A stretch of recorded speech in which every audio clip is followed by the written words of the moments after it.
Sylvia Michetti. This is Luminosity TV. I don't know about you, but I'm an ardent book lover. It's one of my greatest things to do. I really enjoy reading books. I've been known to check myself into hotel rooms for days, and I would usually put the do not disturb sign on just so I can relax and finish a good book. I'm particularly drawn to spiritual books, books that seek to explain life, our existence, what we are doing here, and what happens when we finally leave this physical body. I see myself as a curious student of life, begging to be shown the right path to follow. So I read a lot. I absolutely enjoy reading. Recently, a friend reminded me about this book that everyone was talking about a while ago called The Secret. Remember the book, The Secret? I'm sure you've read it too. When it was first published and everyone was talking about it, it was as if they had solved this unknown mystery that had been hidden away from humanity for thousands of years. It was mainly about the law of attraction. The notion was that you can just attract whatever you want to yourself just with the power of your mind. And this made a lot of people jump on the bandwagon of this great universal law, which unfortunately today has been reduced to something that they throw around carelessly just to encourage people that they can achieve whatever they want. Many people, after reading this, thought to themselves, yeah, this is what I've always known deep down inside. You have the power to use your mind to attract whatever you want to yourself.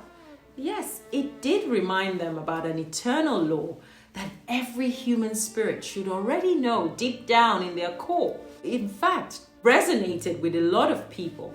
But what it failed to do was explain to them that this universal law is way more powerful than that, and that it permeates everything that we are, our species, who we're drawn to, the fact that birds of same feather flock together, that it's not for nothing that eagles and crows don't fly together, because like attracts like. And so it's not so much that we can just attract whatever we want just because we wake up in the morning and we think about it and we do daily affirmations and manifestations. No, you attract what you are, what you deserve. So essentially, you have to be what you want. If you want peace, you must cultivate a peaceful environment for all of those around you, all of the people who are in your space. If you want to find love, you must be a loving person deep down inside who is deserving to be shown love, because you yourself are already showing love to everyone around. You cannot be a troublemaker and then you do daily affirmations for a peaceful life. No, it's not going to work. So the trouble with this one size fits all is that everyone thinks, well, I'm just going to will it with the power of my mind and then the universe will just conspire to hand it to me. It sounds like an amazing concept, but what we fail to take into account is that these universal laws are guiding and recording our activities and mitigating to each person according to the measure of what they truly deserve in this earth life at this moment. So the notion that you will just use the law of attraction to your advantage and you just sit and use your mind and conjure up all of life's goodness to yourself. By the way, when we say life's goodness, we already know what everyone wants. They ching ching. I mean, let's be honest. What are the things that people wish to attract to themselves? It's always money. If you say, how about happiness? They'll say, don't worry, give me the money. I'll show you how happy I am. But the reality is that there's no circumventing eternal laws. There are no shortcuts, no quick scheme that we can play to get what we don't deserve.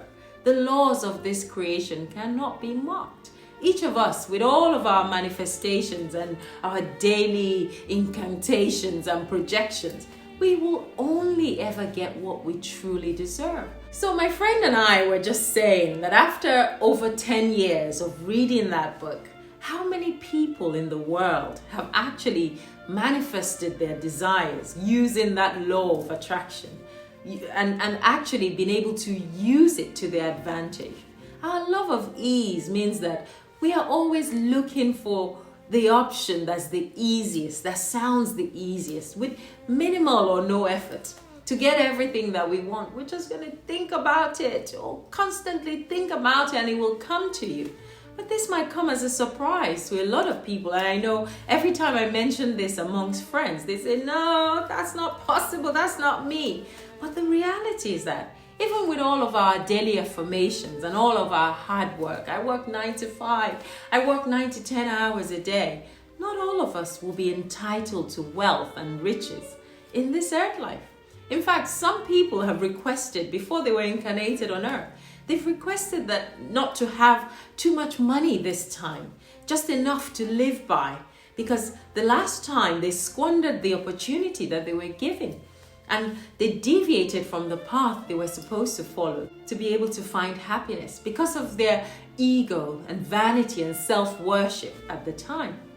And every time I say this, a friend of mine will say, which idiot will do that? Who will say, don't give me any wealth this time? No, but this is the reality. Some of us did.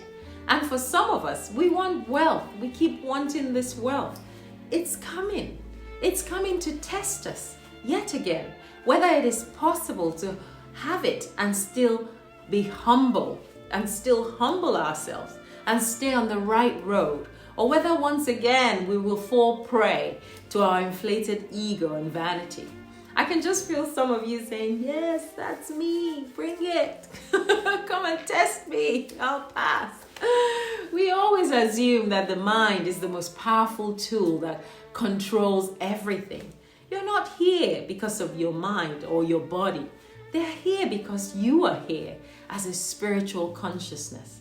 Your mind is just a tool that's been given to you to navigate this terrain.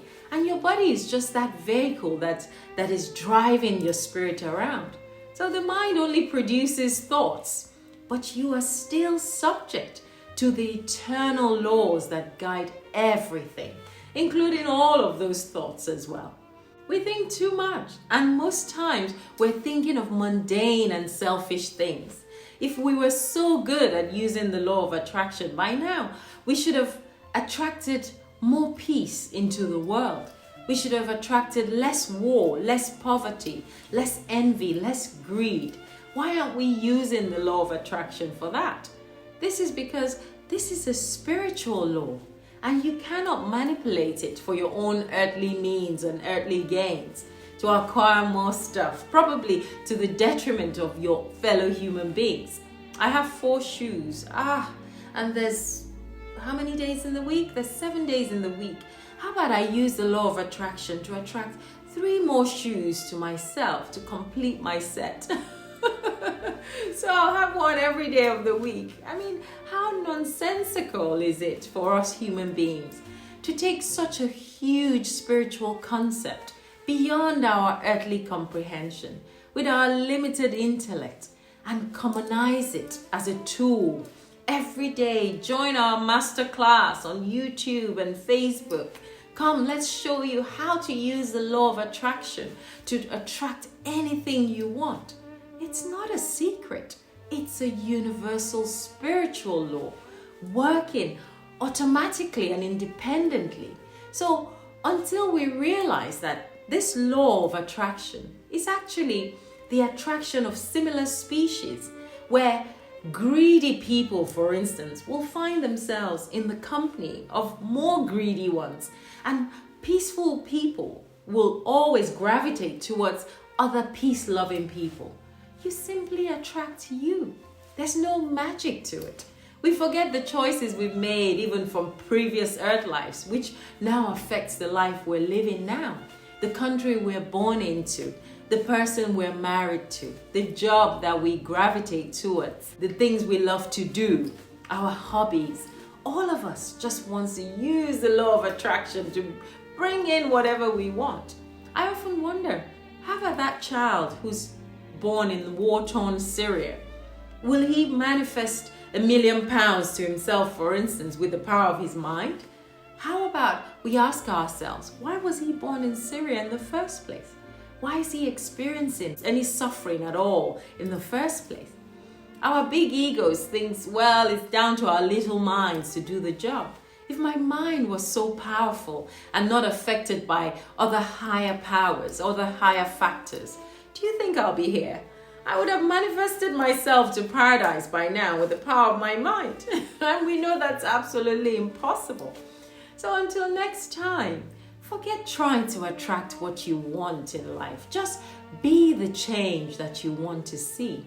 Live life simply as a good spiritual being, going about your way without intentionally doing any harm to your fellow human beings, and then keeping your thoughts pure, your words true, and your deeds noble.